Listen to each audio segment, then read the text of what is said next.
What is up, IRSC educators? Jeff here, and welcome to our second Tech Tip Tuesday series, Artificial Intelligence in the K-12 Classroom. This four-part series will begin with an overview of AI technology and share resources developed by the Delaware Council on Educational Technology for teachers, school leaders, and district leaders as they examine and think about how AI can meaningfully be implemented into schools and classrooms. Episode 2 will examine ethical concerns around the use of AI in schools. And Episode 3 will discuss features and tools already available to teachers in the district as part of our technology toolkit. Finally, we'll wrap up with examples from various classrooms across the district, state, and world in Episode 4, the AI-empowered classroom. AI has been in the news pretty consistently and for good reason. Just over a year ago, I was dumbfounded by its ability to write an extremely accurate and accessible explanation of a really challenging calculus concept using a bridge as an example. Fast forward to now, and what you see is an example from UPenn researcher and AI advocate Ethan Mollick.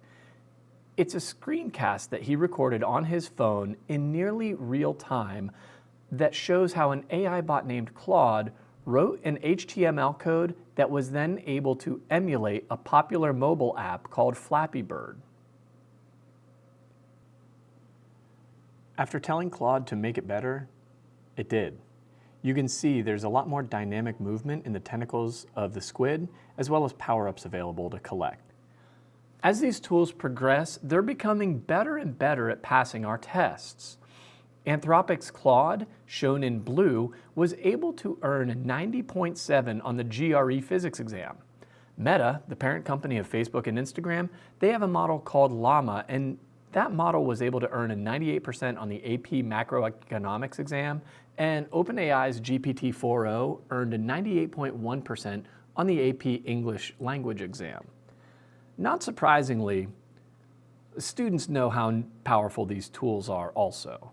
This is data from Impact Research, and it shows that from February of 2023 to February of 2024, AI use amongst students on a weekly basis went up over 26%.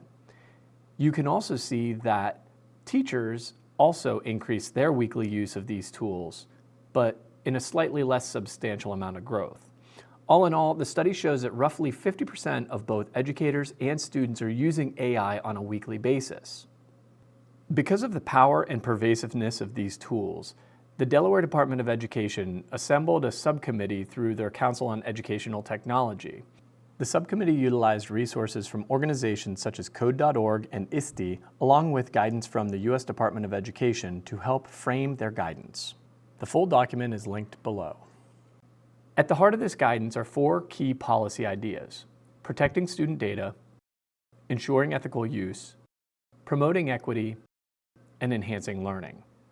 Another critical component of this guidance is professional development, which is not lost on the committee or the council. In order to ensure that all Delaware educators have the capacity and knowledge to navigate this new reality of AI, the Delaware Department of Education is offering 3 fully self-paced asynchronous courses in PDMS. The first course, Foundations of Generative AI in the K-12 Classroom, is available now if you log into PDMS and search for course number 42922.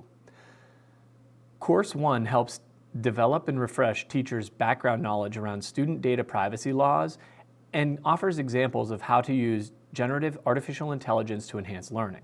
Course 2, Ethical Use of Generative AI in the K-12 Classroom, will be live later this month. The 2 key points of focus in that course are ensuring ethical AI use and promoting equity. Finally, Course 3, the Generative AI-Empowered Classroom, will be launching after the first of the year. We hope to collect examples from across the district, state, and world to showcase in that course to give educators ideas of how to safely, legally, and ethically use this technology and teach this technology with and to their students. And that's it. We'll see you back here for next week's episode, The Ethical Use of AI in the K-12 Classroom.